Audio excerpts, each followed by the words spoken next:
Tonight, we descend into the most sacred mystery of ancient Egypt. We journey through the Duat, that shadowed realm between life and death where every soul must travel to earn its place in eternity. This is the world revealed in the Book of the Dead, humanity's oldest guide to the ultimate adventure. Before you settle into this passage through the Egyptian afterlife, take a moment to appreciate the profound gift you are about to receive. For over 3,000 years, these sacred texts guided souls through the darkness that follows the final breath. Let me know in the comments where you are watching from tonight and what time it is in your corner of the world. There is something deeply moving about sharing these ancient mysteries across the globe, connecting modern hearts with wisdom that predates most civilizations. Close your eyes for a moment. Imagine what it must have been like to live in a civilization that understood death not as an ending but as a graduation. Picture a culture so sophisticated in its spiritual understanding that it created detailed instruction manuals for navigating the afterlife. The ancient Egyptians possessed a wisdom that modern minds struggle to comprehend. They knew that consciousness does not simply vanish at the moment of bodily death. They understood that awareness continues its journey through realms that require different skills, different knowledge, different forms of courage than earthly existence demands. The Book of the Dead, known to the Egyptians as the Book of Coming Forth by Day, was not a single text, but a collection of spells, prayers, and guidance accumulated over centuries of careful observation. These were not superstitious fantasies, but practical instructions born from the direct experience of souls who had made the journey and returned to tell their stories. Each papyrus scroll was unique, customized for the individual soul who would carry it into the afterlife. The wealthy, commissioned, elaborate versions illustrated with detailed paintings of the divine beings they would encounter. The poor made do with simpler texts, but the essential wisdom remained the same. The scribes who wrote these sacred texts understood that they were creating more than books. They were crafting spiritual passports, maps of consciousness, survival guides for the greatest adventure any soul could undertake. Each hieroglyph was inscribed with prayers for the departed, with love for the traveler who would need these words in realms beyond imagining. The papyrus itself was sacred, made from reeds that grew along the Nile's banks where the boundary between earth and water, between the known and unknown, was always shifting. These plants had absorbed the wisdom of the great river, the eternal flow that connected all life to its source. The ink used to write the sacred words was mixed with crushed gems and gold dust, materials that would not fade or corrupt even in the humid darkness of tomb chambers. This ink carried within it the permanence that the Egyptians sought for their souls, the imperishable quality they hoped to achieve through proper preparation. The ritual of placing the Book of the Dead beside the mummified body was not superstition but recognition of a profound truth. The soul departing from physical form would need guidance through territories where earthly knowledge provides no assistance, where only divine wisdom can illuminate the path. The darkness that every soul must traverse after death is not empty, but full of possibilities both terrible and magnificent. The Book of the Dead serves as a lantern in this darkness, providing just enough light to see the next step without overwhelming the traveler with visions too bright for newly departed consciousness to bear. The 42 judges who await every soul in the Hall of Two Truths represent the complete spectrum of moral and spiritual qualities that consciousness must develop to achieve perfect balance. They are not external authorities, but aspects of the soul's own highest nature. The weighing of the heart against the feather of Ma'at reveals the Egyptian understanding that spiritual advancement cannot be faked or purchased, but must be earned through genuine alignment with cosmic principles of truth, justice, and harmony. The monster Ammit, who devours hearts found wanting in the balance, represents not divine cruelty, but the natural consequence of consciousness that has refused to develop beyond selfish concerns. Such awareness simply dissolves back into the primal chaos from which it originally emerged. The Nile itself, flowing eternally from south to north, from the heart of Africa to the Mediterranean's embrace, served as the Egyptians' model for understanding how consciousness moves through different phases of existence. Like the great river, awareness has its seasons of flooding and recession, its times of fertility and apparent barrenness. The pyramids that rise from the desert sands are not monuments to vanity but architectural prayers, stone meditations on the soul's journey from earthly density to celestial lightness. Each massive block represents a thought lifted from ordinary concern to divine contemplation. The star maps painted on pyramid ceilings chart not just astronomical movements, but the soul's path through cosmic consciousness. The Egyptians understood that death was not departure from the universe, but entrance into a larger awareness of what the universe actually contains. The mummification process that preserved the body for eternity reflected the Egyptian conviction that consciousness and form, though separable, remain eternally connected. The physical vessel, properly prepared, could serve as an anchor point for the soul's return from its cosmic journey. The canopic jars that held the preserved organs each protected a different aspect of the soul's earthly experience. The liver jar guarded the emotions. The lung jar preserved the breath of life. The stomach jar maintained the capacity for spiritual nourishment. The intestine jar protected the processes of transformation. The amulets placed throughout the mummy wrappings were not mere decorations, but power sources, spiritual batteries that would provide energy for the soul's journey through realms where earthly vitality could not sustain consciousness. The Ankh, that distinctive Egyptian symbol of life, appears throughout the Book of the Dead as a key that unlocks doorways between different levels of existence. It represents the eternal life that consciousness discovers when it learns to navigate successfully between matter and spirit.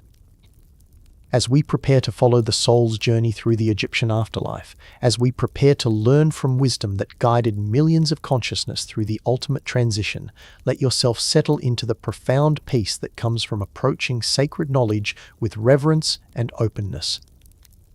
These are not just ancient beliefs, but practical instructions for the adventure that awaits every conscious being. The realm we are about to explore is not distant or foreign, but the very territory through which our own awareness will one day travel. The sun sets over the Nile as we begin our descent into the Duat. The priests are lighting their lamps, the sacred scrolls are being unrolled, the first chapter of the soul's eternal journey is about to unfold before us like a lotus blooming in the darkness. In the sacred chambers of ancient Egyptian temples, the moment of death was understood not as an ending, but as the most significant beginning any soul could experience. The priests who attended the dying spoke in whispers that carried 3,000 years of accumulated wisdom about this ultimate transition. The departing breath, that final exhalation that carries the soul from flesh into mystery, was seen by Egyptian wisdom as the first word spoken in a new language. This language had no earthly equivalent, no grammar learned in mortal schools, but every consciousness carried its vocabulary written in the depths of divine memory. The Ka, that spiritual double that accompanies every soul through earthly existence, begins to separate from the physical body as death approaches. Egyptian priests understood that this separation need not be traumatic if the departing consciousness has been properly prepared for the journey ahead. The Ba, that aspect of the soul capable of movement between worlds, awakens fully only at the moment of bodily death. Like a bird long caged suddenly discovering the use of its wings, the Ba experiences its first taste of the freedom that exists beyond physical limitations. The Akh, the transformed and perfected spirit that emerges when Ka and Ba achieve perfect unity, represents the goal of every soul's journey through death and rebirth. This is consciousness that has learned to exist independently of any particular form while remaining fully itself. The opening of the mouth ceremony, performed on the mummified body, was not ritual for the dead, but empowerment for the departing soul. Each sacred implement touched to the preserved lips restored a different capacity that the soul would need in the realms beyond physical existence. The priest's adza, that copper tool shaped like a sacred ankh, awakened the soul's ability to speak the words of power that would open doorways between different levels of existence. Without this restored capacity for sacred speech, consciousness could not navigate the verbal challenges of the afterlife. The serpent's head wand restored the soul's primordial wisdom, the serpentine knowledge that knows how to shed old forms and emerge renewed. This wisdom teaches consciousness how to move through the coils of transformation without losing its essential identity. The finger of gold touched to the mummy's lips awakened the soul's capacity to taste divine nourishment, the ambrosial substances that sustain consciousness in realms where earthly food provides no sustenance. This golden touch prepared the departing spirit for celestial banquets. The ostrich feather, symbol of Ma'at's perfect truth when placed against the mummy's mouth, restored the soul's ability to speak only what aligns with cosmic law. In the afterlife, false words carry the weight of lead while true words soar like birds toward their divine destination. The amulets carefully placed throughout the mummy wrappings were not magical charms, but technological devices, spiritual tools designed to assist consciousness as it learned to operate in the subtle dimensions beyond physical matter. Each amulet carried specific frequencies that would guide the soul through particular challenges. The heart scarab, carved from green stone and inscribed with sacred formulas, was positioned over the mummified heart to prevent that organ from testifying against the soul during the final judgment. This scarab whispered constantly to the heart, reminding it of every good deed performed during earthly existence. The jed pillar amulets provided stability for consciousness learning to exist without the familiar anchor of physical sensation. These symbols of Osiris's backbone offered the soul a sense of structure and uprightness even in realms where up and down lose their ordinary meaning. The Tayat knots, representing Isis's protective power, wove around the soul a network of divine feminine energy that would guide and comfort consciousness through the loneliness of the initial death experience. These knots reminded the soul that it was never truly alone, always held in the embrace of cosmic motherhood. The Wadjet eyes, those protective symbols of divine sight, restored to the soul the ability to see clearly in dimensions where earthly vision provides no assistance. These eyes could perceive the true nature of beings encountered in the afterlife, distinguishing between helpful guides and deceptive obstacles. The 70 days of mummification represented more than physical preservation. This period allowed the soul time to adjust gradually to its new state of existence, to learn the different rules that govern consciousness operating without dense physical form. During these 70 days, the soul remained in the vicinity of its former body, learning to extend its awareness beyond the familiar boundaries of skin and bone. This was a crucial training period, a gentle introduction to the expanded possibilities that awaited in the Duat. The natron salt that drew moisture from the body also drew attachment from the soul, helping consciousness release its identification with the particular collection of memories and habits that had defined its earthly personality. This release was necessary preparation for the transformations ahead. The linen bandages wound around the preserved body created a cocoon of protection not just for the physical form, but for the soul's connection to its earthly identity. Like a butterfly's chrysalis, these wrappings provided a safe space for the metamorphosis from human consciousness to divine awareness. The precious oils and resins that perfumed the mummy carried the essence of sacred plants, each one attuned to different frequencies of spiritual energy. Frankincense connected the soul to solar consciousness. Myrrh provided grounding during the confusion of early death experience. Cedar oil offered protection against entities that might attempt to mislead newly departed awareness. The golden mask placed over the mummy's face served as more than royal ornamentation. This mask provided the soul with a perfect image of its own divine nature, a reminder of the radiant consciousness that exists beneath all temporary identities and appearances. The canopic jars that preserved the internal organs created a spiritual support system for the soul's journey. Even in the afterlife, consciousness retained subtle connections to the emotional, mental, and energetic patterns associated with these physical centers. The tomb itself, whether modest grave or grand pyramid, became a launching pad for the soul's cosmic journey. The orientation of burial chambers followed astronomical alignments that would guide consciousness towards specific stellar destinations where particular forms of spiritual education awaited.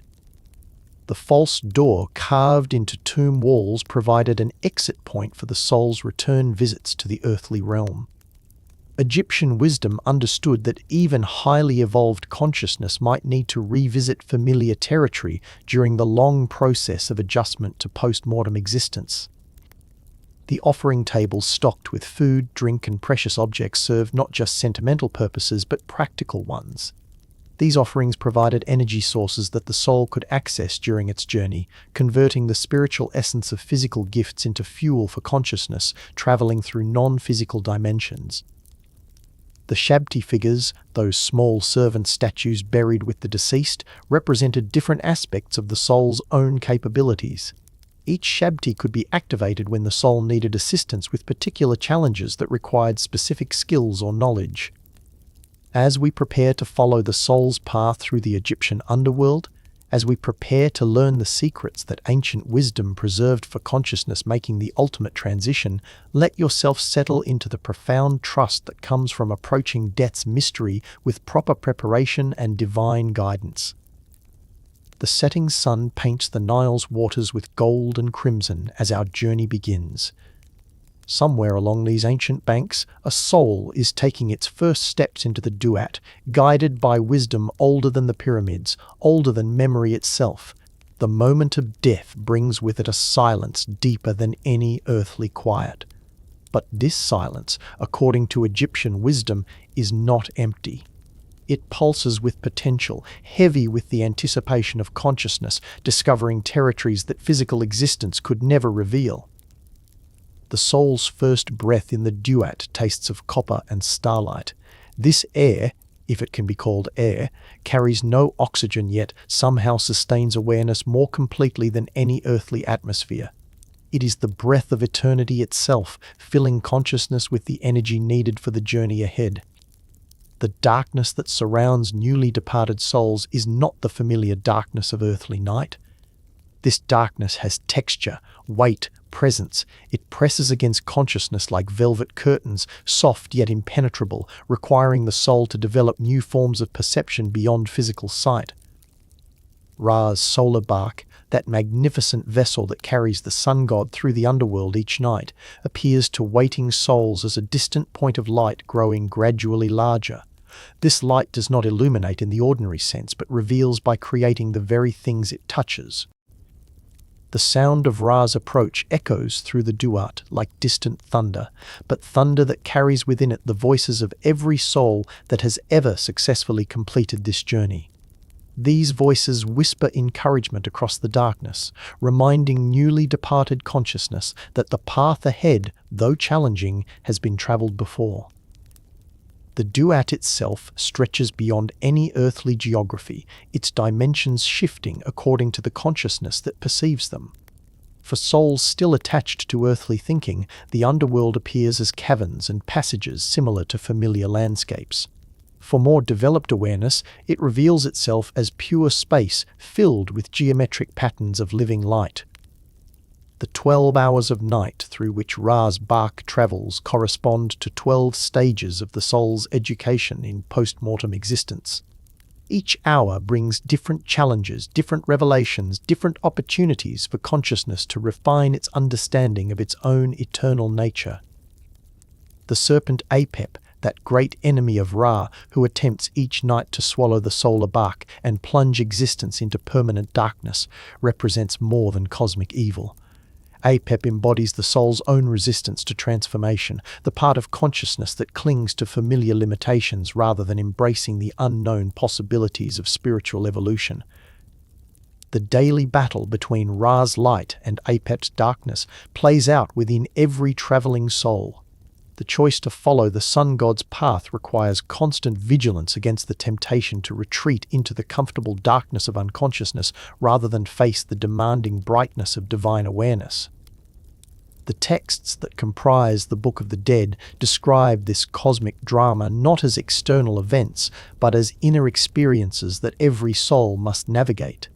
Ra's victory over Apep each dawn represents consciousness, choosing growth over stagnation, truth over comfortable illusion, divine identity over ego attachment. The magic words, those formulaic phrases that appear throughout the sacred texts, are not incantations in the superstitious sense, but precise statements of spiritual fact. When the soul speaks these words correctly, it aligns itself with cosmic principles that cannot be violated or ignored. "I know the hidden ways" becomes true when consciousness develops the ability to perceive the subtle pathways that connect different dimensions of existence. "I am pure" reflects not moral superiority, but the cleansing that occurs when awareness releases all attachments that bound it to particular forms or identities. The passwords required at various gates throughout the Duat are not arbitrary challenges, but tests of the soul's readiness to enter progressively more refined levels of existence. Each password must be spoken from genuine understanding, not mere memorization, because the gatekeepers can perceive the consciousness behind the words. The divine beings who question souls at each threshold are not external judges, but aspects of cosmic law seeking to determine whether consciousness has developed sufficient wisdom and purity to benefit from the teachings available at the next level of existence. The soul's clothing in the Duat consists not of fabric, but of its accumulated deeds and intentions. Good actions become robes of light that provide warmth and protection. Selfish motivations appear as rags that offer no shelter from the spiritual forces encountered in the underworld. The food offered to souls in the afterlife nourishes not a physical body but consciousness itself.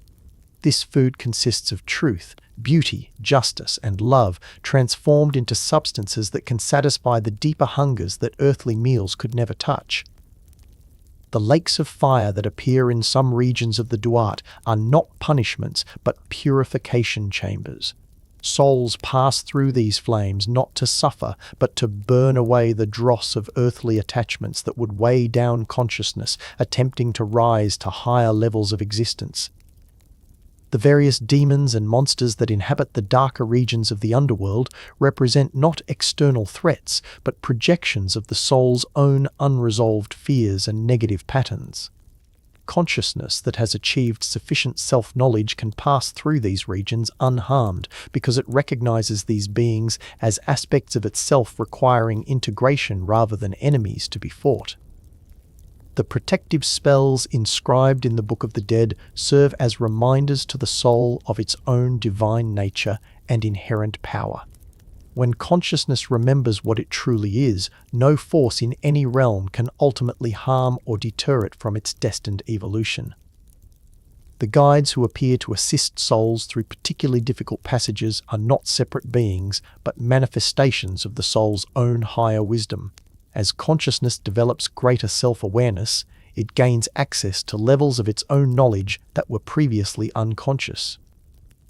The trials that souls must pass are not arbitrary obstacles but necessary stages in the education that transforms ordinary human awareness into divine consciousness. Each challenge is precisely calibrated to stretch the soul's capabilities without overwhelming its current level of development. The names of power that souls must learn are not labels for external beings, but recognition formulas for different aspects of cosmic consciousness. To know the true name of a divine being is to understand its essential nature and thereby gain the ability to cooperate with its function in the cosmic order. The soul's progress through the Duat follows principles of organic development rather than mechanical advancement. Like a plant growing toward light, consciousness naturally moves toward greater divine alignment when obstacles to its natural unfoldment are removed through proper understanding. The periods of rest that punctuate the soul's journey are not delays but necessary integration phases. The wisdom gained through each trial must be fully absorbed before consciousness can successfully handle the greater challenges that await at more advanced levels of the underworld. The Egyptian understanding of death as spiritual birth explains their elaborate preparations for this transition. Just as physical birth requires specific conditions and assistance to proceed safely, spiritual birth into divine consciousness requires proper preparation and guidance from those who understand the process. The mummy, preserved in its tomb chamber, serves as more than a memorial to earthly existence. It provides an anchor point that allows the soul to maintain some connection to familiar forms of identity while it gradually adjusts to the vastly expanded possibilities of post-mortem awareness. The tomb paintings that depict the soul's journey through the Duat are not mere illustrations but actual maps of consciousness. Visual guides that help departing awareness recognize the landmarks and way stations it will encounter in realms beyond physical perception. As newly departed souls take their first tentative steps into the Egyptian underworld, as they begin to understand that death is not catastrophe but commencement, the ancient wisdom whispers its eternal promise. Consciousness that seeks truth with sincere heart will find guides, protection, and ultimate transformation into divine awareness that knows no death. The darkness begins to pulse with distant lights as souls learn to see with their newly awakened spiritual vision. Ahead lies the first great challenge of the afterlife journey, the encounter with the guardians who test whether consciousness is ready to proceed deeper into the mysteries of eternal existence. Through the shifting shadows of the Duat, the soul encounters its first divine beings. These are not the familiar deities of earthly temples, but specialized guardians whose sole purpose is to test whether consciousness has developed sufficient wisdom to proceed deeper into the mysteries of eternal existence. Anubis appears first, his jackal head silhouetted against the strange twilight that illuminates the Egyptian underworld. His presence brings with it the profound stillness of one who has witnessed countless souls make this transition, who understands intimately the fears and hopes that consciousness carries into the realm beyond physical death. Anubis's black fur absorbs all light except for his eyes, which burn with the golden fire of perfect discrimination. These eyes see not the surface appearance of souls, but their essential nature, their true weight in the cosmic scales of spiritual development. The god's canine features reveal his connection to the liminal spaces where life and death meet and merge. Dogs in the earthly realm naturally sense the approach of death, hear sounds beyond human perception, see movements in dimensions that physical eyes cannot access. Anubis embodies this expanded sensitivity raised to divine perfection. Anubis's role as guide through the early stages of death reflects the ancient understanding that consciousness benefits from gentle introduction to post-mortem existence rather than sudden immersion in realities too vast for unprepared awareness to comprehend. The embalming tools that Anubis carries are not instruments of preservation, but technologies of transformation. Each sacred implement serves to prepare consciousness for existence in dimensions where different laws govern the relationship between awareness and form. Anubis's scales, those cosmic instruments that will later weigh the soul's heart against Ma'at's feather of truth, begin their subtle measurement from the moment of first contact. But this initial weighing is not judgment, but assessment, determining what level of guidance and protection the soul will require for its journey. The path that Anubis reveals to newly departed souls winds through landscapes that shift and change according to consciousness's expectations and fears. Egyptian wisdom understood that the soul's own mental patterns create much of what it experiences in the immediate aftermath of death. Anubis's questions to departing souls are not interrogations, but invitations to remember. "Who are you beyond your earthly name?" he asks. "What did you truly love during your time in flesh?" These questions help consciousness begin the process of identifying with its eternal rather than temporary nature.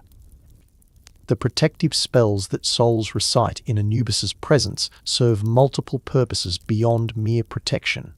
They help consciousness practice using voice and intention in dimensions where thought and reality maintain much closer relationships than they do in physical existence. Thoth appears next, his ibis head crowned with the lunar crescent that marks his authority over all forms of divine knowledge. His presence brings the profound peace of perfect record-keeping, the assurance that nothing meaningful in the soul's earthly experience has been forgotten or lost. Thoth's stylus, that reed pen with which he inscribes the eternal records, writes not in ink, but in crystallized intention. Each mark he makes becomes a permanent part of the cosmic library where all knowledge is preserved for the benefit of evolving consciousness. The papyrus scrolls that surround Thoth's writing desk contain not just the histories of individual souls, but the accumulated wisdom of consciousness itself, learning to understand its own nature through countless incarnations and explorations. Thoth's questions probe deeper than Anubis's initial assessment. "What truth did you discover during your earthly sojourn?" he asks. "How did you transform the challenges of physical existence into opportunities for spiritual growth?" These inquiries help consciousness articulate its own evolution. The wisdom that flows from Thoth's presence is not abstract knowledge, but practical understanding about how consciousness operates in the subtle dimensions. His teachings prepare souls for the more complex challenges that await in the deeper regions of the Duat. Isis manifests next, her presence bringing the nurturing energy of divine motherhood to souls who may feel overwhelmed by the strangeness of their new existence. Her wings spread protectively over newly departed consciousness, offering shelter during the vulnerable period of adjustment to post-mortem awareness. Isis's healing powers extend beyond physical restoration to the repair of consciousness itself. Souls damaged by earthly trauma, fragmented by difficult experiences, find in her presence the possibility of wholeness that transcends the limitations of their previous existence. The protective magic that flows from Isis's presence creates safe spaces where souls can rest and integrate the profound changes occurring in their understanding of identity, purpose, and possibility. Her love provides the emotional security needed for consciousness to risk the vulnerabilities required for genuine spiritual growth. Isis's role as Divine Mother reveals itself not through sentimental affection, but through fierce dedication to the soul's highest development. Her love challenges consciousness to transcend its comfortable limitations while providing unwavering support for the difficult work of transformation. Nephthys appears at Isis's side, her presence complementing her sister's nurturing energy with the wisdom of necessary endings. Her role is to help souls release their attachments to earthly existence gracefully, without the violence that comes from forced separation. Nephthys's gentle guidance helps consciousness understand that letting go of familiar forms and identities is not loss, but liberation. Her touch dissolves the psychic knots that bind awareness to patterns that no longer serve its evolutionary development. Osiris presides over these initial encounters from his throne in the deeper regions of the Duat. His presence, though distant, permeates every interaction between souls and their divine guides. His authority ensures that all proceedings serve the soul's genuine best interests rather than arbitrary cosmic rules. Osiris's own death and resurrection provide the template for every soul's journey through the underworld. His experience demonstrates that consciousness can survive the complete dissolution of its familiar forms and emerge with expanded capabilities and deeper understanding of its own eternal nature. The crown that Osiris wears combines the symbols of Upper and Lower Egypt, representing the union of heavenly and earthly consciousness that every soul must achieve to complete its transformation successfully. This crown reminds all who see it that spiritual evolution integrates rather than abandons the lessons of physical existence. The judgment that awaits souls deeper in the Duat is not punishment but graduation ceremony. The divine beings who observe this process are not seeking reasons to condemn but opportunities to celebrate consciousness that has successfully learned the lessons of material existence. The tests administered by these threshold guardians serve as progress evaluations, ensuring that souls receive appropriate guidance and challenges for their current level of spiritual development. Consciousness that attempts to proceed beyond its actual readiness would be harmed rather than helped by premature exposure to advanced spiritual realities. As souls complete their initial interviews with the divine guardians, as they receive their assignments for the deeper education that awaits in the heart of the Duat, the strange twilight begins to brighten. Ahead lies the first great chamber where consciousness will discover what it has truly learned during its earthly incarnation. Deep within the heart of the Duat lies the most sacred chamber in all of Egyptian cosmology. This is the Hall of Two Truths, where every soul must eventually stand to face the ultimate assessment of its earthly journey. The chamber itself exists beyond ordinary space and time, constructed from crystallized justice and roofed with the star patterns of eternal law. The hall stretches vast and silent before approaching souls, its walls rising into darkness that holds rather than conceals. These walls are alive with hieroglyphs that shift and change as consciousness observes them, writing and rewriting themselves to reflect the inner state of each soul that enters this sacred space. Osiris presides over the Hall of Two Truths from his throne of pure gold and lapis lazuli. His presence brings the profound authority of one who has himself traveled through death into resurrection, who speaks not from theory but from direct experience of consciousness transformed through the ultimate surrender. Osiris's green skin reflects not decay, but the verdant power of life renewed, consciousness that has discovered its capacity to regenerate itself endlessly through apparent endings. His body, reconstructed after dismemberment, demonstrates the soul's ability to emerge from fragmentation more complete than before. The crook and flail that Osiris holds represent the dual nature of divine authority over consciousness. The crook gathers wandering awareness back to truth when it strays into illusion. The flail separates the wheat of authentic spiritual progress from the chaff of self-deception and wishful thinking. Osiris's white crown, that tall mitre adorned with ostrich feathers, rises like a beacon of purified consciousness above the proceedings. This crown represents awareness that has transcended all earthly concerns to focus solely on the eternal principles that govern spiritual evolution. The 42 judges who sit in solemn assembly around the hall's perimeter are not separate beings but aspects of cosmic law itself given temporary form. Each judge embodies a specific moral and spiritual principle that consciousness must master to achieve complete spiritual maturity. These judges appear to newly arrived souls as figures of awesome authority, their forms shifting between human and animal shapes according to the particular quality of divine justice each represents. The hawk-headed judge questions the soul's relationship with divine vision. The cat-headed judge examines the soul's development of spiritual alertness. The jackal-headed judges test different aspects of the soul's loyalty to truth. The ibis-headed figures probe the depth of wisdom acquired through earthly experience. Each animal form carries symbolic meaning that helps consciousness understand exactly what aspect of its development is being evaluated. Anubis's role in the Hall of Two Truths extends beyond his function as guide and guardian. Here, Anubis becomes the divine technician who operates the cosmic scales with precision that admits no error, no favoritism, no compromise with absolute truth.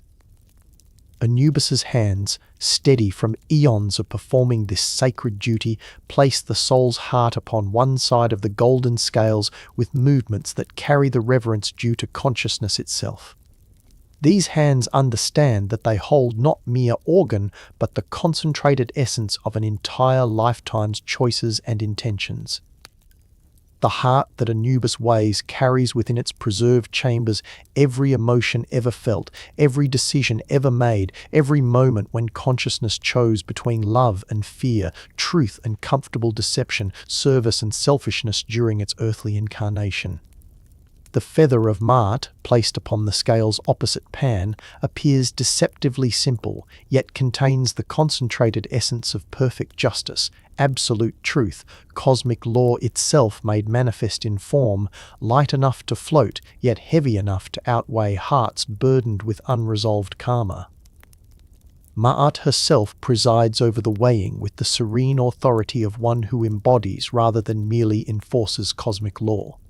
Her presence reminds all observers that justice is not arbitrary punishment, but natural consequence, the universe's way of maintaining harmony through perfect balance. Ma'at's ostrich feather crown waves gently in the airless air of the judgment hall, each plume representing a different aspect of truth that consciousness must embrace to achieve spiritual completion. These feathers move not with earthly wind, but with the breath of cosmic order itself. The scales themselves are crafted from materials that exist only in the spiritual dimensions. Their golden pans reflect not light, but truth, showing clearly the exact spiritual weight of whatever is placed upon them. No deception is possible in their presence, no self-delusion can distort their perfect measurements. Thoth stands ready with his scribal implements to record the results of each soul's weighing. His ibis head tilts attentively as he observes the scale's movement, his reed pen poised to inscribe in eternal records the precise spiritual status of consciousness undergoing divine assessment. Thoth's writing transcends mere record-keeping to become active participation in cosmic justice. His inscriptions help determine not just what has been achieved, but what possibilities remain open for continued spiritual development, what paths forward exist for consciousness at each level of attainment. The moment when the scales achieve perfect balance brings silence deeper than any earthly quiet. In this silence, consciousness directly experiences its own true nature, sees clearly what it has become through the choices made during physical incarnation, understands without explanation its exact position on the spectrum of spiritual evolution. Hearts that balance perfectly with Ma'at's feather reveal souls that have achieved the fundamental alignment with cosmic law that makes advanced spiritual education possible. These souls have learned to choose truth over comfort, service over self-interest, love over fear, with sufficient consistency to deserve access to higher wisdom. Hearts that outweigh the feather indicate consciousness still burdened with attachments, fears, resentments, or delusions that would interfere with spiritual progress. Such souls require additional education in the principles of cosmic harmony before they can safely proceed to more advanced levels of existence. The monster Ammit, that fearsome creature with crocodile head, lion's torso, and hippopotamus hindquarters, represents not divine cruelty but natural law operating without sentiment. Ammit devours only hearts that have become too heavy with negative karma to benefit from continued existence in individuated form. Ammit's consumption of unbalanced hearts is not destruction but recycling, returning consciousness to the primal unity from which new individuated awareness can eventually emerge with fresh opportunities for spiritual development. This process serves cosmic economy rather than divine vengeance. The souls whose hearts achieve perfect balance experience a moment of profound recognition as they see themselves reflected in Ma'at's perfect justice. This recognition transforms their entire understanding of what they are and what they are capable of becoming through continued spiritual effort. The negative confessions that souls must recite before the 42 judges serve not to establish innocence, but to demonstrate self-knowledge. Consciousness that understands clearly what it has and has not achieved can receive appropriate guidance for its continued development. I have not stolen, the soul declares, but the deeper meaning addresses spiritual theft, the taking of credit for achievements that belong to divine grace. I have not killed speaks not just of physical violence, but of the murder of others' hopes and dreams through cruelty and indifference. Each confession requires absolute honesty because the judges perceive not words, but the consciousness behind words. Attempts at deception or self-justification immediately reveal themselves to divine perception, trained to discriminate between authentic spiritual development and clever mimicry. The ritual's conclusion, when souls that pass the weighing receive their authorization to proceed deeper into the Duat, marks not the end of testing, but graduation to more advanced spiritual education. The Hall of Two Truths serves as Cosmic University admissions office, determining readiness for higher learning. As consciousness that has proven its worthiness prepares to leave the Hall of Two Truths, as Osiris's blessing opens the pathways to the deeper mysteries of eternal existence, the true adventure of spiritual evolution begins. The soul has demonstrated its basic qualifications for divine education. Now it must discover what that education actually contains. The great doors at the hall's far end swing open silently, revealing corridors that lead deeper into the Duat's heart. Through these passages, consciousness will encounter the advanced teachings that transform ordinary awareness into divine understanding, the sacred curriculum that no earthly school could ever provide. Beyond the Hall of Two Truths, consciousness that has proven its worthiness discovers the first glimpse of what ancient Egyptian wisdom promised to souls who successfully navigate death's transformation. These are the fields of Iaru, the reed fields of eternal peace, where justified souls begin their education in the possibilities of divine existence. The landscape that unfolds before purified consciousness bears resemblance to the beloved Nile Delta, yet transcends every earthly beauty. Iaru's fields stretch beyond any horizon, their boundaries dissolving into light that carries the essence of infinite possibility rather than mere illumination. The reeds that give these fields their name grow taller than earthly trees, yet bend with the gentleness of grass in celestial breezes. Each reed stalk contains within its hollow core the concentrated music of spheres, so that Iaru's winds create symphonies that no earthly instrument could produce. Iaru's rivers flow with water that nourishes not just any vegetation but consciousness itself. Souls who drink from these streams find their spiritual thirst satisfied in ways that earthly pleasures could never achieve. This water carries within it the dissolved essence of divine love, divine wisdom, divine creative power. The boats that sail Iaru's waterways are crafted from sunbeams and crystallized prayers. Souls who have earned passage in these vessels discover that travel becomes meditation, that movement through paradise serves to deepen rather than distract from contemplation of eternal truths. Ra's solar bark makes its daily passage through Iaru's skies, but here the sun god's light does not merely illuminate but actively teaches. Each ray carries specific frequencies of divine knowledge directly into souls prepared to receive such advanced spiritual education. The agricultural work that souls perform in Iaru's fields represents not labor but creative play, consciousness exploring its capacity to participate in cosmic productivity. The wheat that grows in these divine fields feeds not bodies but the soul's understanding of its own infinite creative potential. Iaru's harvests never diminish despite constant gathering because the crops here grow from inexhaustible spiritual soil. Each grain of wheat contains concentrated starlight. Each ear of barley holds crystallized divine intention. The very act of harvesting becomes a form of meditation on abundance. The tools used for spiritual agriculture in Iaru are crafted from materials that exist only in the subtle dimensions. Hoes made from crystallized patience never grow dull. Sickles forged from refined intention never require sharpening. Baskets woven from gratitude never overflow despite infinite filling. The houses where justified souls dwell in Iaru are built from their own accumulated good deeds transformed into architectural elements. Walls of kindness provide perfect insulation. Roofs of generosity offer complete protection. Foundations of justice ensure eternal stability. Iaru's eternal spring means that souls never experience the harsh seasons that marked earthly existence. Yet this perpetual perfection is not monotonous because consciousness in this realm has developed sufficient subtlety to perceive infinite variations within apparent sameness.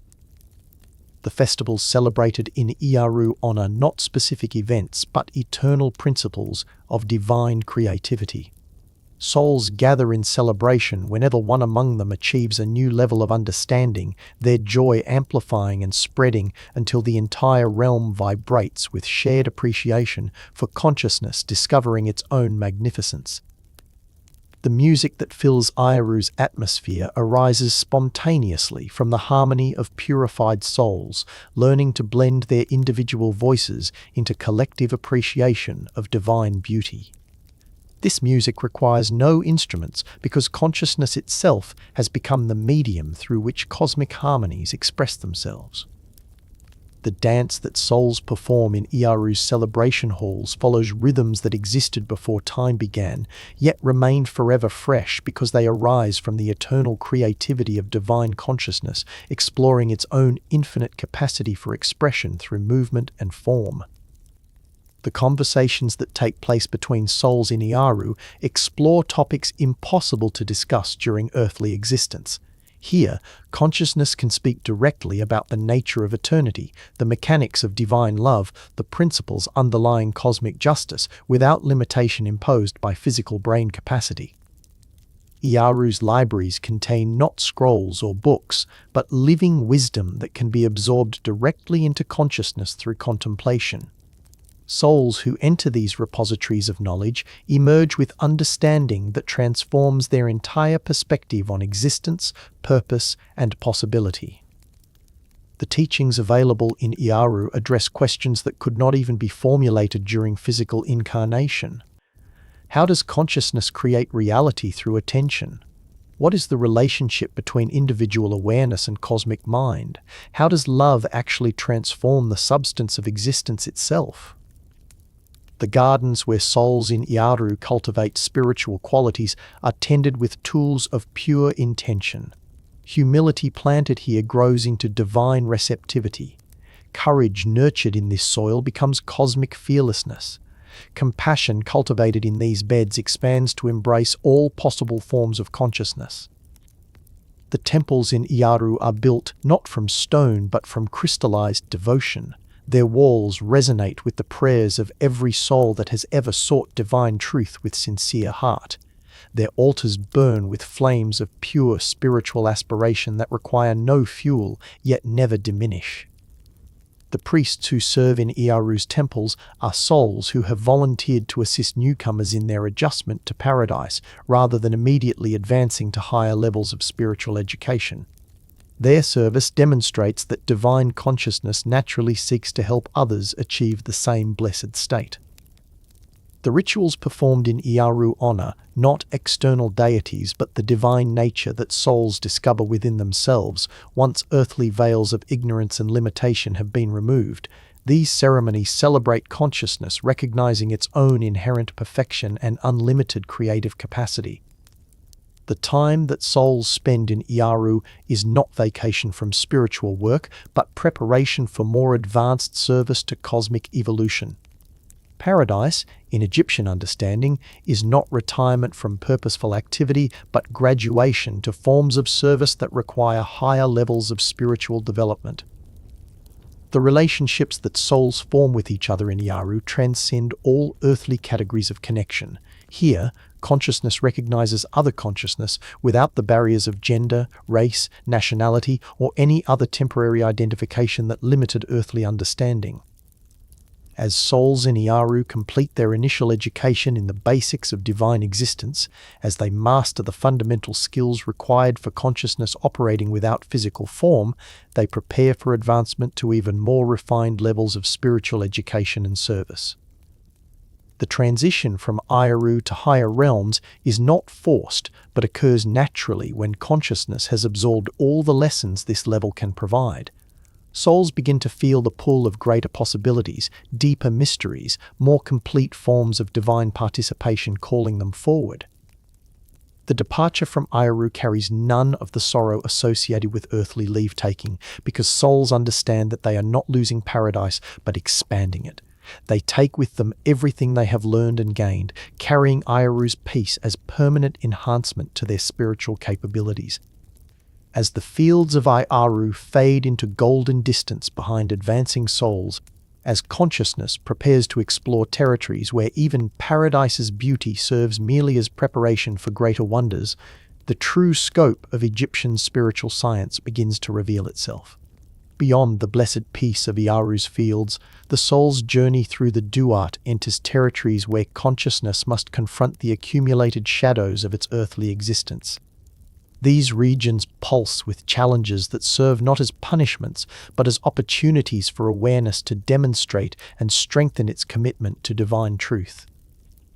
The demons that inhabit these darker regions of the Egyptian underworld are not external enemies, but projections of the soul's own unresolved patterns and unconscious resistances.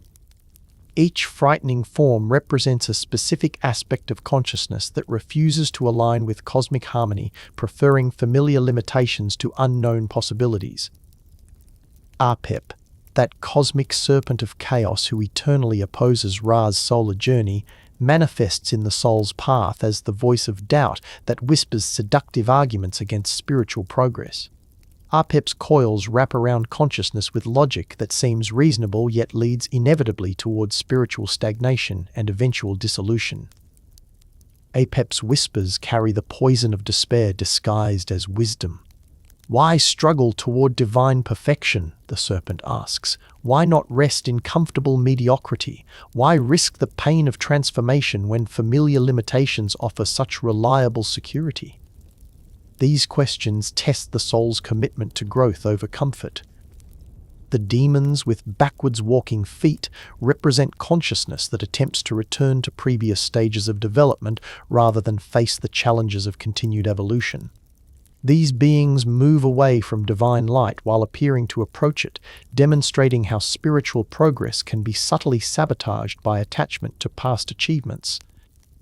The fire-breathing monsters that guard certain passages through the Duat embody the soul's own resistance to change. Their flames burn not flesh but attachment, forcing consciousness to release its grip on identities and beliefs that no longer serve its highest development. The serpentine guardians with multiple heads represent the fragmented thinking that prevents consciousness from achieving the unity required for spiritual advancement. Each head speaks different arguments, creating internal conflict that paralyzes progress toward divine understanding.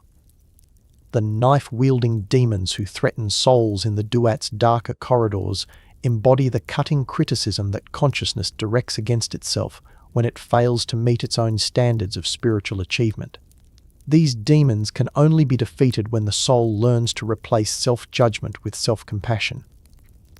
The upside-down chambers where certain demons dwell represent states of consciousness where normal spiritual principles appear reversed. In these regions, humility might seem like weakness, while spiritual pride disguises itself as legitimate confidence in divine truth. The pools of boiling water that souls must navigate contain not physical heat, but emotional intensity, concentrated to unbearable levels. These pools test consciousness's ability to maintain its center while surrounded by the overwhelming feelings of every being that has ever experienced intense suffering. The darkness that engulfs certain regions of the Duat is not absence of light but presence of the unknown. Souls must learn to move forward without the familiar landmarks of earthly existence, trusting divine guidance even when that guidance leads through territories that earthly mind cannot map or understand. The spells of protection recorded in the Book of the Dead serve not as magical formulas, but as affirmations of truth that consciousness can use to maintain its spiritual orientation during encounters with these challenging forces. Speaking these words correctly realigns awareness with cosmic principles. I am Ra when he rises, the soul declares, claiming identity with the unconquerable divine light that emerges victorious from every night's journey through chaos and opposition. This affirmation connects individual consciousness with the cosmic principle of eternal renewal and triumph over all destructive forces.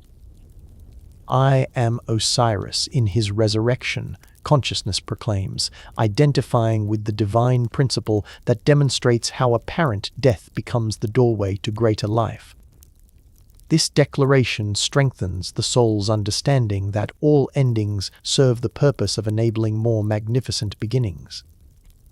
The protective amulets that souls carry through these trials function as spiritual technologies, devices that maintain connection with divine principles, even when consciousness feels overwhelmed by the challenges it faces. Each amulet broadcasts specific frequencies that counteract the discordant vibrations of demonic opposition. The boat of Ra, when it appears to rescue souls from particularly dangerous encounters, represents the cosmic principle that divine help arrives precisely when consciousness has exhausted its own resources and demonstrated genuine commitment to truth despite overwhelming difficulties.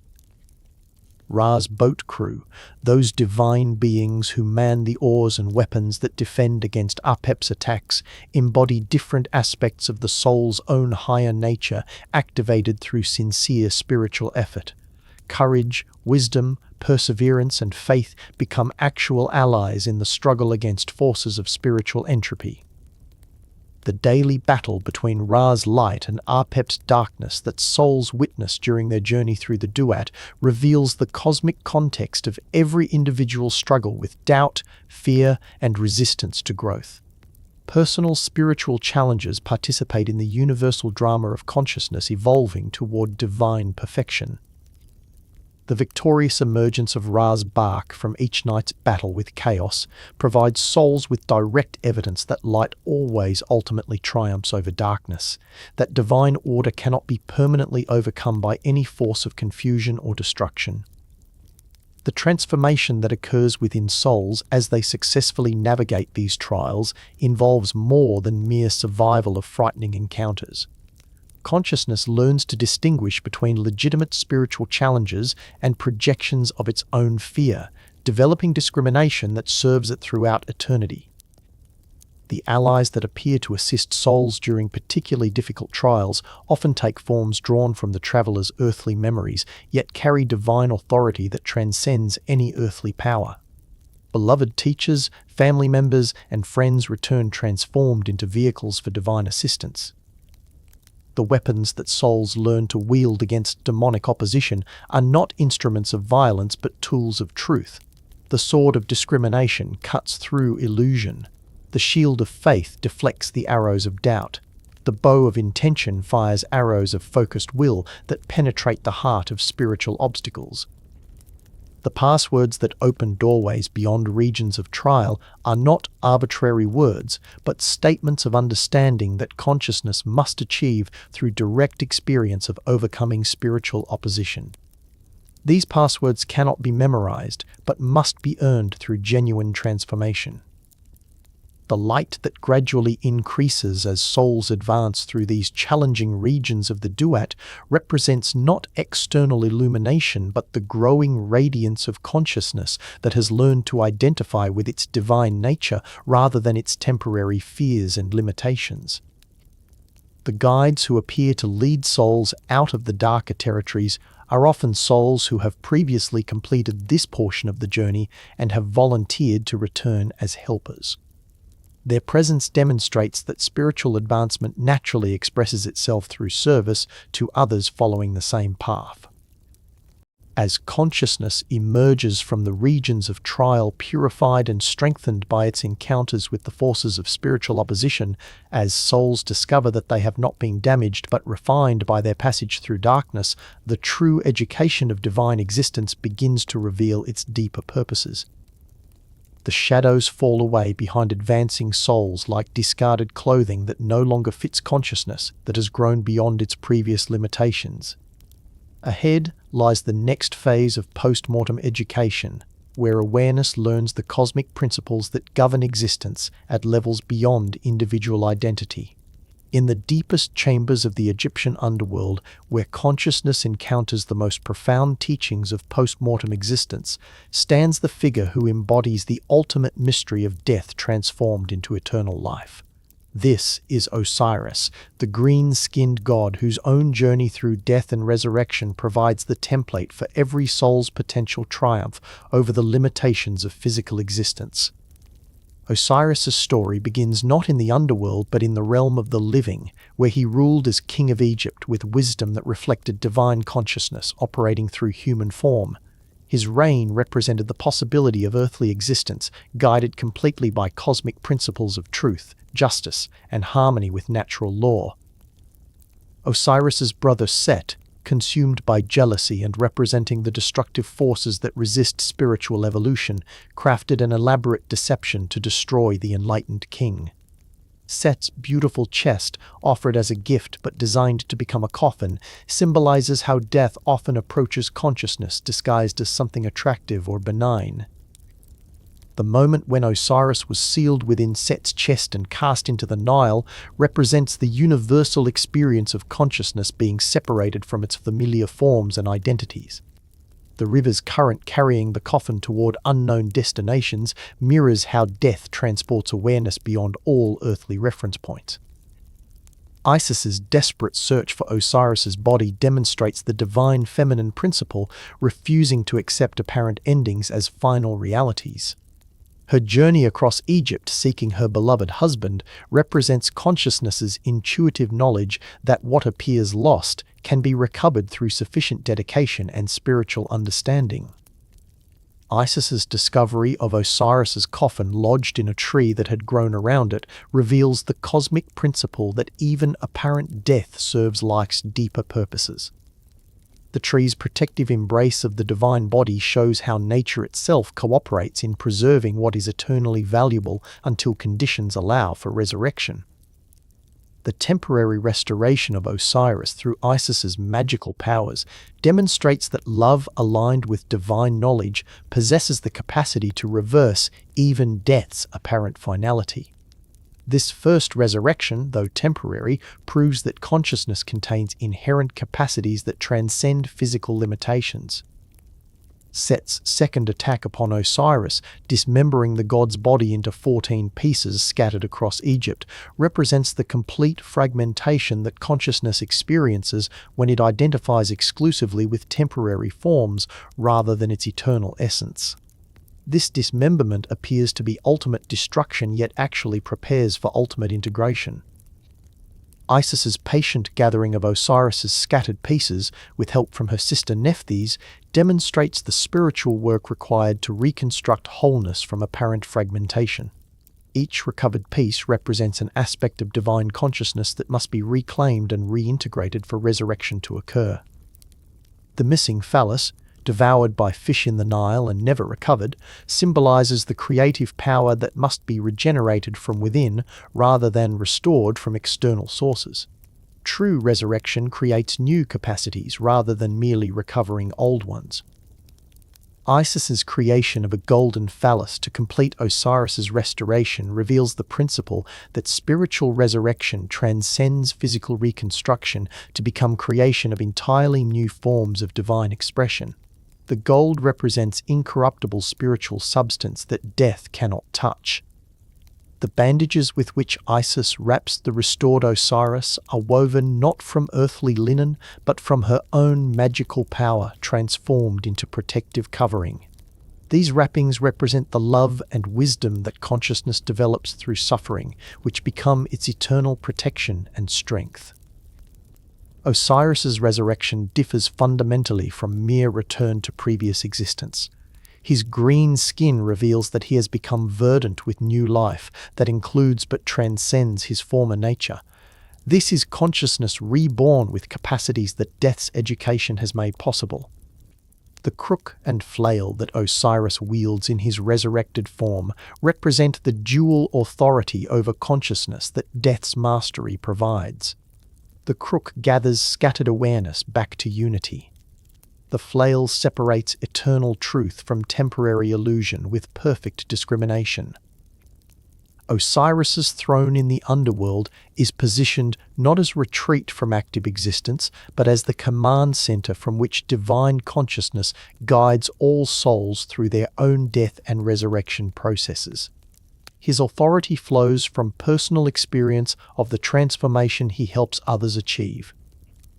The daily judgment that Osiris oversees in the Hall of Two Truths reflects his understanding that resurrection requires complete alignment with cosmic truth. His green face remains unmoved by attempts at deception because he has learned through personal experience what consciousness must release to achieve eternal life. The 42 judges who assist Osiris in evaluating souls represent the complete spectrum of spiritual qualities that consciousness must develop through earthly experience to qualify for resurrection. These judges embody not external standards, but aspects of Osiris's own perfected awareness. The weighing of hearts against Ma'at's feather occurs under Osiris's supervision because he understands intimately the weight that unresolved karma places upon consciousness, attempting to transcend physical limitations. His compassion guides the process, while his wisdom ensures its accuracy. Osiris's blessing upon souls that achieve perfect balance represents the divine authorization required for consciousness to proceed beyond individual existence into cosmic consciousness. This blessing carries the authority of one who has personally completed the journey he now helps others navigate. The transformation chamber, where qualified souls undergo final dissolution into divine consciousness, serves as Osiris's ultimate gift to evolving awareness. Here, consciousness learns to die as he died, completely and voluntarily, trusting that such surrender leads to resurrection at higher levels of existence. Osiris's presence during this final transformation provides the stability and encouragement that consciousness needs to risk ultimate surrender of individual identity. His green radiance reminds dissolving awareness that death leads not to extinction, but to verdant new life beyond all previous limitations. The resurrection that consciousness achieves through Osiris's guidance differs qualitatively from earthly restoration or even paradise existence. This is birth into cosmic consciousness that retains individual qualities while transcending individual limitations, personal awareness that has become universal. The teaching that flows from Osiris emphasizes that resurrection cannot be achieved through external intervention alone, but requires consciousness's active participation in its own transformation. Death becomes the doorway to divine life only when awareness approaches it with proper understanding and preparation. Osiris's eternal presence in the underworld ensures that no soul need face death's ultimate transformation alone. His authority guarantees that consciousness which sincerely seeks resurrection will receive the guidance and support necessary for successful spiritual rebirth at divine levels of existence. The mystery schools that preserved Osiris's teachings understood that his resurrection represents not unique historical event, but universal potential available to every consciousness willing to surrender completely to divine truth. His story provides the map that any soul can follow toward its own spiritual resurrection. The festivals celebrating Osiris's resurrection were not commemorations of past events, but participatory rituals that allowed living consciousness to practice the surrender and trust required for its own eventual transformation through death into eternal divine life.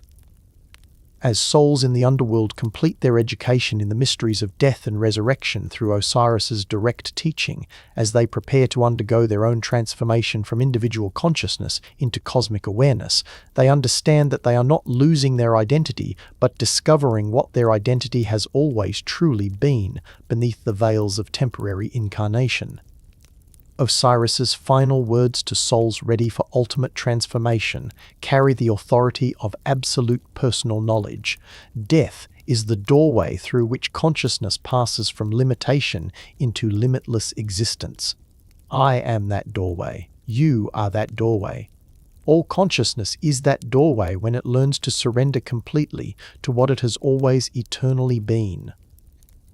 The green light of resurrection begins to glow more intensely around transformed souls as they prepare to follow Osiris's example into death that becomes eternal life, dissolution that becomes cosmic consciousness, individual surrender that becomes universal, divine awareness.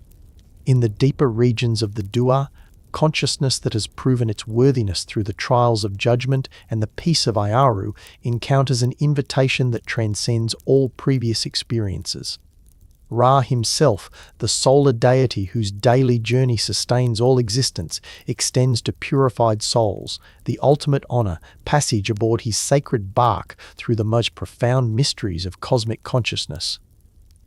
Ra's evening bark, called Mesektet, appears to waiting souls as a vessel crafted from condensed sunlight and crystallized divine intention. Its hull glows with the accumulated radiance of every dawn that has ever broken across the earth, yet this light does not blind, but gently illuminates the infinite possibilities that await consciousness willing to travel with divinity itself. The invitation to board Ra's solar vessel comes not through words, but through a recognition that occurs when the god's golden eyes meet the soul's purified gaze. In that moment of contact, consciousness understands viscerally that it has earned the right to participate directly in the cosmic processes that maintain universal harmony and order. Ra's crew consists not of servants, but of divine principles given form and purpose. Each member of this celestial crew embodies a different aspect of the cosmic intelligence that guides existence through its eternal cycles of manifestation and dissolution, creation and return to source. Hu, the divine power of authoritative speech, stands at Ra's right hand wielding words that can reshape reality through their perfect alignment with cosmic truth. Hu's voice carries the creative power that spoke existence into being, that maintains universal order through continuous cosmic conversation with the deepest principles of reality. Sia, the personification of divine perception and understanding, observes from Ra's left side with eyes that see the true nature of every situation regardless of surface appearances. Sia's vision penetrates all veils of illusion to perceive the spiritual realities that govern seemingly random events. Heka, the divine magician whose power flows from perfect understanding of cosmic law, works continuously to maintain the magical protections that allow Ra's bark to navigate safely through regions where chaos constantly threatens to overwhelm order and return existence to primordial dissolution. The solar barque's passage through the Duat follows a route that maps the geography of consciousness itself, exploring its own deepest nature. Each hour of the night journey corresponds to a different level of self-discovery that awareness must achieve to understand its own cosmic function and purpose. During the first hour of night, Ra's bark enters the Duat through the western horizon where Earth meets sky in eternal embrace. Souls aboard the vessel experience their first direct contact with the forces that operate beyond physical manifestation yet govern all material existence. The western gate through which Ra's bark passes each evening is guarded by serpents whose questions probe the depth of consciousness's commitment to truth over comfort, growth over security, divine purpose over personal preference. These guardians ensure that only serious spiritual seekers gain passage to the deeper mysteries. The second hour brings encounter with the lake of fire, that vast expanse of liquid flame that purifies without destroying, that burns away everything false while leaving everything true, untouched and more radiant than before. Souls passing through these waters experience dissolution of all remaining attachments to earthly identity. Ra's radiance during the lake passage transforms from the familiar golden light of earthly sunrise to frequencies of illumination that have no earthly equivalent. This light penetrates consciousness so completely that awareness becomes transparent to itself, holding no secrets, maintaining no hidden resistances to divine truth. The third hour reveals the chamber of rebirth, where Khepri, the divine scarab beetle, demonstrates the cosmic principle of transformation through apparent destruction.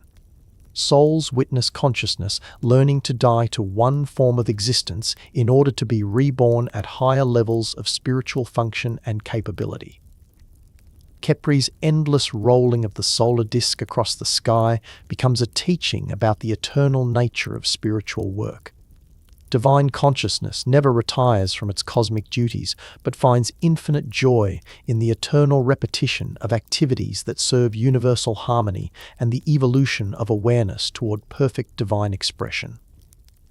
The fourth hour brings passage through the desert of knives, where consciousness must navigate between sharp-edged thoughts that can wound awareness if approached without sufficient wisdom and discrimination.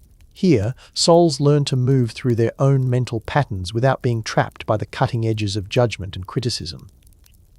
The demons who wield these knives are not malicious entities, but aspects of the soul's own mind that have learned to attack rather than examine consciousness that fails to meet impossible standards of spiritual perfection. Defeating these demons requires not violence, but understanding, recognition that transforms enemies into allies. The fifth hour reveals the secret chambers where the gods themselves rest during their journey through the underworld. Souls privileged to witness these divine sleeping places discover that even the gods require periods of withdrawal from active consciousness, times of rest that allow divine energy to renew itself for continued service. Ra's own divine sleep during this passage is not unconsciousness, but a form of meditation so profound that his awareness merges completely with the source from which all consciousness emerges. His sleeping presence teaches souls about the deepest forms of spiritual practice available to highly evolved awareness. The sixth hour brings encounter with the tomb of Osiris, that sacred chamber where the god of resurrection demonstrates the principle that consciousness can survive any apparent destruction when it maintains perfect alignment with cosmic truth. Osiris's tomb pulses with the energy of life emerging from death's deepest embrace. Osiris's mummy, wrapped in divine linen that shimmers with its own inner light, serves as the ultimate teaching about consciousness that has learned to exist independently of any particular form while remaining fully present and active in cosmic service. The seventh hour reveals the lake of fire where Apep meets his daily defeat at the hands of divine forces allied with truth and order. Souls witness this cosmic battle from Ra's bark, learning to recognize the eternal conflict between growth and stagnation that plays out within every conscious being. The weapons that the divine crew wields against Apep are not instruments of violence, but tools of clarity that reveal chaos for what it truly is, absence of understanding rather than positive force. When chaos is seen clearly, it dissolves naturally without requiring aggressive opposition. The eighth hour brings passage through the cavern where consciousness encounters its own deepest fears transformed into educational opportunities. The terrors that once paralyzed awareness during earthly existence appear here as teachers offering lessons in courage, discrimination, and trust in divine protection. The demons who serve as unwilling instructors in these fear chambers have been conscripted into educational service by cosmic law that transforms all opposition into opportunities for spiritual advancement. Even the soul's enemies become its teachers when divine wisdom guides the interpretation of experience. The ninth hour reveals the assembly place where all souls that have successfully navigated the trials of the Duat gather to share their wisdom and prepare for the final phases of their cosmic education. Here, individual consciousness begins to blend with collective divine awareness. The 10th hour brings passage through the region where time itself becomes fluid, where past and future merge into an eternal present that contains all possibilities simultaneously. Souls learn to operate in consciousness, states where linear thinking provides no assistance but intuitive wisdom offers perfect guidance. The 11th hour reveals the chamber where consciousness prepares for its final transformation from individual awareness into cosmic consciousness. Here, souls release their last attachments to separate identity while retaining all the wisdom and love they have accumulated through their journey. Ra's morning bark, called Manjet, appears at the 12th hour to carry transformed souls into the dawn of their new existence as divine beings.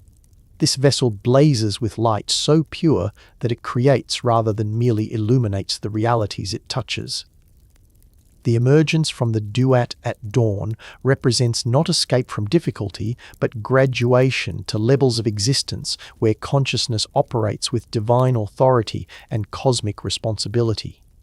Souls that complete this journey have become qualified to participate in the ongoing creation and maintenance of universal harmony.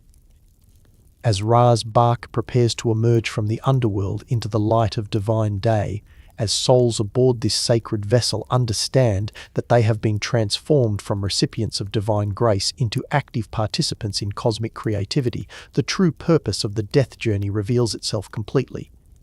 At the culmination of the soul's journey through the Egyptian underworld, consciousness encounters the ultimate mystery that ancient wisdom preserved for only the most advanced spiritual seekers. This is the process of divine union, the transformation that elevates individual awareness into direct participation in the cosmic consciousness that governs all existence. The chamber where this final transformation occurs exists beyond all earthly metaphors, yet somehow contains within itself every sacred space that has ever inspired human hearts toward divine recognition. Its walls pulse with living light that carries the concentrated essence of every prayer ever offered by sincere spiritual seekers. Osiris presides over this ultimate initiation not as external judge, but as the divine principle within consciousness itself that has learned to die to limitation and resurrect as unlimited spiritual potential. His presence pervades the chamber like fragrance pervades a garden, subtle yet unmistakable, transforming everything it touches. Osiris's words to souls ready for final transformation carry the authority of one who has personally experienced the dissolution of individual identity into cosmic consciousness. "You have learned to see beyond the veil of appearances," he declares. "Now learn to be what you have always been beneath the illusion of separation." The process begins with the soul's voluntary surrender of its carefully preserved sense of individual identity. This surrender differs profoundly from the earlier releases of earthly attachment because here, consciousness gives up even its spiritual achievements, its accumulated wisdom, its carefully developed divine qualities. This supreme letting go requires a form of spiritual courage that transcends any bravery demanded during earthly existence. The soul must release not just what it has had, but what it has become, trusting completely that divine consciousness will preserve everything truly valuable while dissolving everything that limits authentic spiritual expression. Isis appears during this process as the divine mother who guides consciousness through the vulnerability of ultimate transformation. Her presence provides the nurturing support that allows awareness to risk complete dissolution without the terror that might otherwise abort this supreme spiritual birth. Isis's wings enfold the surrendering soul like cosmic embrace that holds awareness safely while it passes through the dissolution of every familiar reference point. Her protection ensures that consciousness maintains its essential continuity even while releasing every particular form through which it has previously known itself. Nephthys stands beside her sister Isis, representing the aspect of divine feminine wisdom that specializes in gentle endings and graceful transitions. Her energy helps consciousness release its grip on spiritual identity without the violence that comes from forced separation or premature dissolution. Nephthys's touch dissolves the subtle threads that bind awareness to its achievements, its accumulated understanding, its carefully developed spiritual capacities. Under her influence, these releases occur not as losses, but as offerings made freely to the cosmic consciousness that is consciousness's true nature. The golden cord that has connected the soul to its earthly existence throughout the entire death journey begins to glow with increasing intensity as final transformation approaches. This cord carries not attachment, but accumulated wisdom, not bondage, but blessing concentrated through lifetimes of spiritual exploration. When this golden cord finally dissolves in the fires of ultimate transformation, its essence does not disappear but merges with the cosmic web of consciousness that connects all awareness to its divine source. The individual soul's contribution enriches the universal mind that benefits from every successful spiritual journey. The lake of liquid light into which consciousness dissolves during this final transformation contains the concentrated essence of every soul that has ever achieved divine union. This light carries infinite intelligence, unlimited love, perfect creative power available to awareness that has learned to identify completely with its cosmic rather than individual nature. Immersion in this divine light brings not unconsciousness, but superconsciousness, awareness so expanded that individual perspective merges completely with universal perspective, while somehow retaining the unique quality that characterized this particular journey through spiritual evolution. Ra himself emerges from the depths of this transformative light to welcome newly dissolved consciousness into direct participation in solar consciousness. Ra's greeting carries recognition of equality rather than subordination, acknowledging that consciousness has achieved the same divine status that Ra himself embodies. Ra's words to transformed souls reflect the profound democracy of divine consciousness that recognizes no hierarchy among beings that have achieved complete spiritual realization. "You are the light that you have sought," he declares. "You are the love that you have served. You are the truth that you have followed." The crown that Ra places upon the dissolved soul's consciousness consists not of material substance, but of crystallized recognition of divine identity.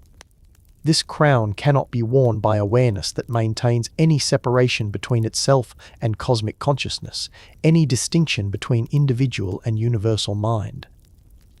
The scepter of cosmic authority that Ra extends to transformed consciousness represents not power over others, but the natural influence that flows from awareness perfectly aligned with cosmic principles. This authority commands not through force, but through the irresistible attraction of absolute truth expressing itself through conscious beings. The transformation of individual consciousness into divine consciousness does not eliminate the unique qualities that characterize the soul's earthly journey, but elevates them to cosmic significance. Compassion learned through human experience becomes universal healing power. Wisdom acquired through earthly challenges becomes cosmic intelligence, available to assist all evolving consciousness. The memories of earthly existence and post-mortem education remain accessible to transformed consciousness, but now serve as resources for cosmic service rather than personal identity markers. These experiences become tools that divine consciousness can use to understand and assist beings at every level of spiritual development. The ability to manifest in any form needed for cosmic service emerges naturally from consciousness that has learned to exist independently of any particular identity or appearance. Transformed souls can appear as gods, angels, wise teachers, or helpful guides according to what best serves the spiritual needs of those they encounter. The cosmic responsibilities that accompany divine transformation are not burdens imposed by external authority, but natural expressions of consciousness that has learned to identify its own welfare completely with the welfare of all existence. Service becomes joy when awareness recognizes no separation between self and others. The teaching function that transformed souls naturally assume flows not from superior knowledge, but from direct access to the cosmic intelligence that understands perfectly what each developing consciousness needs for its continued spiritual evolution. This teaching occurs through presence and example as much as through words or formal instruction. The creative power available to divine consciousness operates not through manipulation of external forces, but through perfect alignment with cosmic principles that govern how reality responds to conscious intention. This power creates by recognizing and cooperating with the deeper patterns that underlie apparent chaos.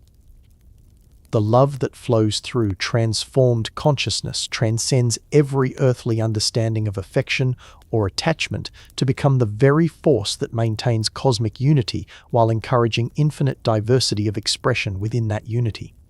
This love creates and sustains rather than possesses or controls.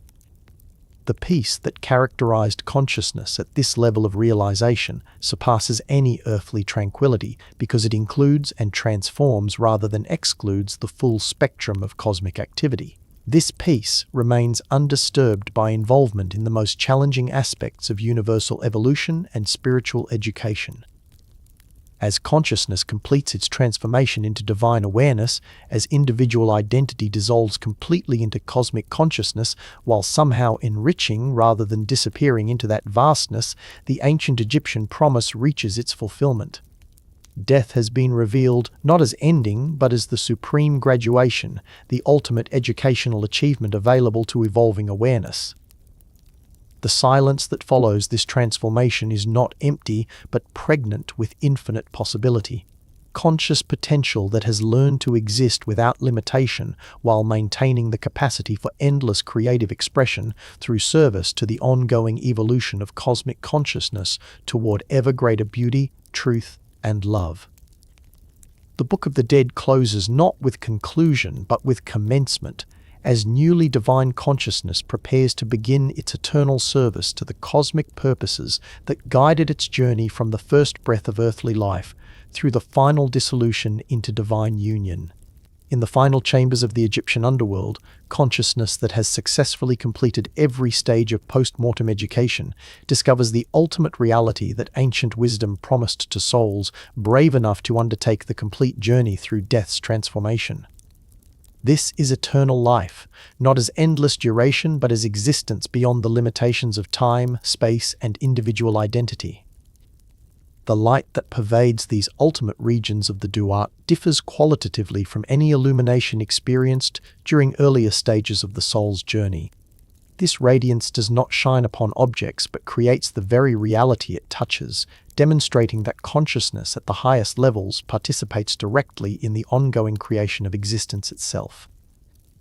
The silence that characterizes eternal life transcends the absence of sound to become the pregnant stillness from which all meaningful communication emerges.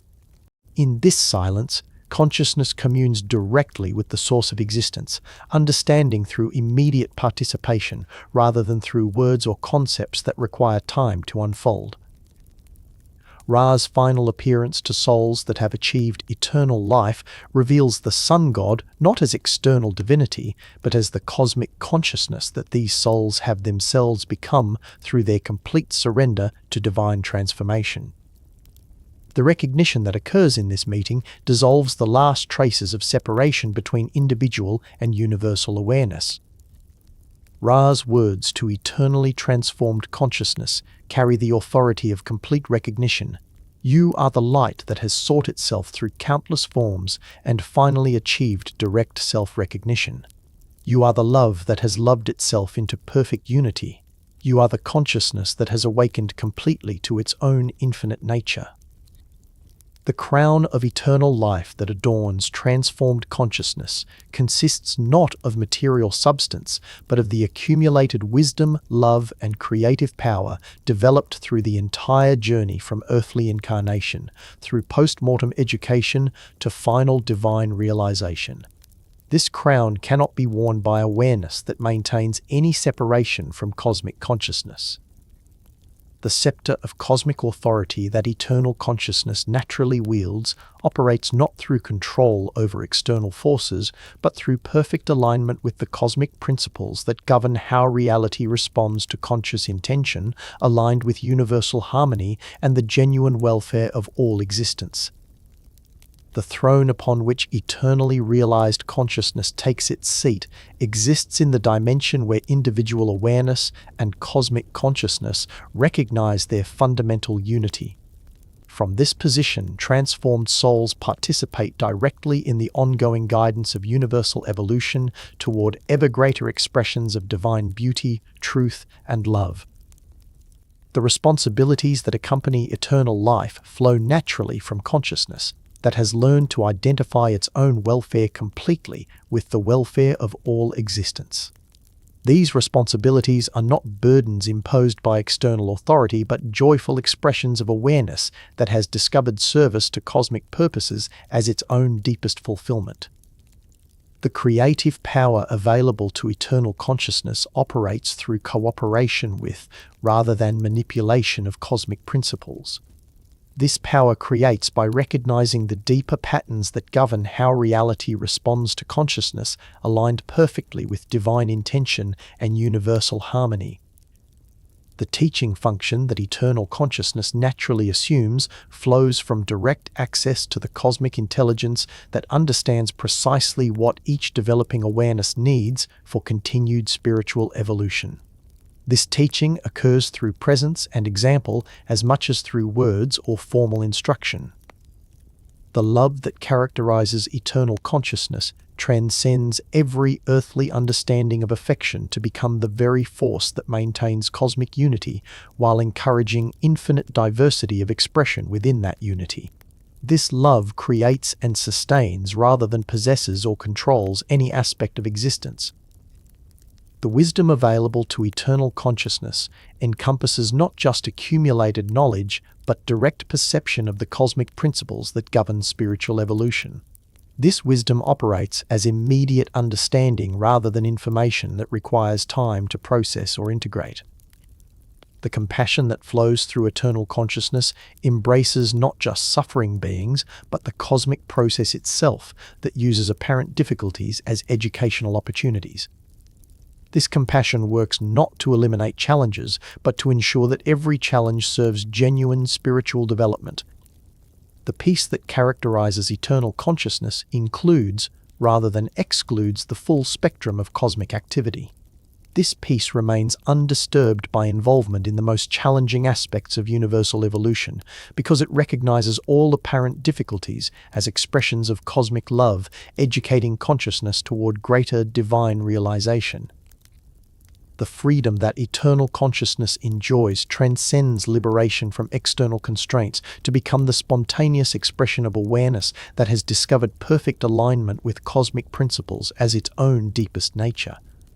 This freedom creates through love rather than despite limitation. The joy that pervades eternal consciousness arises not from favorable circumstances, but from the recognition of its own infinite nature, expressing itself through endless creativity in service to cosmic evolution.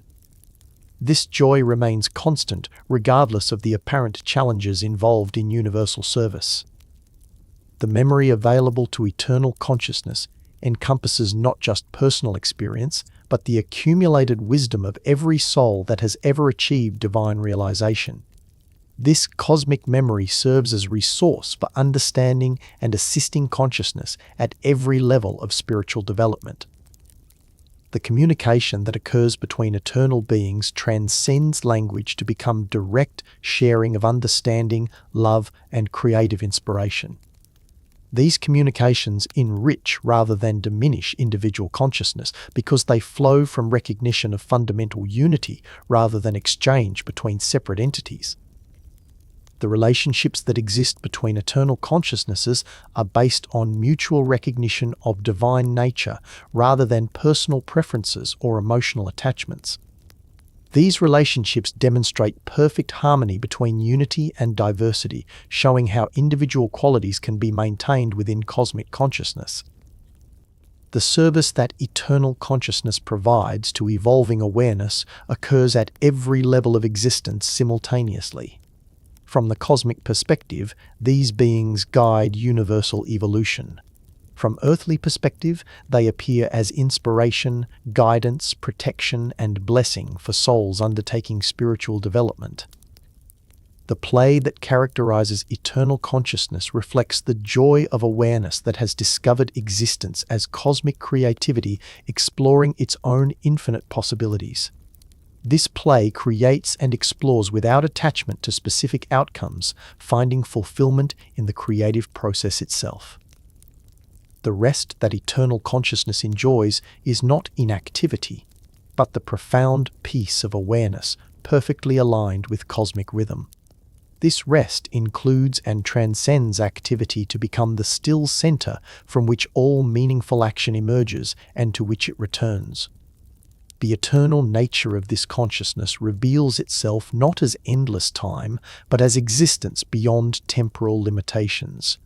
Past, present, and future become perspectives within an eternal, now that contains all possibilities simultaneously while remaining forever fresh and creative. The Book of the Dead concludes not with ending, but with beginning, as consciousness that has completed the journey from earthly existence through death's education to divine realization discovers that eternal life is not destination but departure point for cosmic service that has no limits and no end. The ancient wisdom that guided souls through this ultimate transformation whispers its final teaching. Consciousness that seeks truth with sincere heart will discover that it is itself the truth it has sought, the love it has served, the light it has followed through every stage of spiritual evolution, from first incarnation to final divine realization. As the Book of the Dead closes upon this vision of eternal life achieved through proper navigation of death's transformation, as the wisdom of ancient Egypt offers its ultimate gift to consciousness seeking liberation from every limitation, we understand that the journey described is not ancient history, but eternal possibility available to every awareness willing to undertake the complete surrender that transforms individual existence into cosmic consciousness. The silence that follows this revelation is not empty, but pregnant with infinite possibility, conscious potential that has learned to exist without limitation while maintaining the capacity for endless creative expression through service to the cosmic evolution of consciousness toward ever greater beauty, truth, and love. The eternal flame burns quietly now in the deepest chamber of the soul, waiting to guide any consciousness ready to begin the journey from earthly existence through death's education to the eternal life that is every being's ultimate destiny and deepest nature.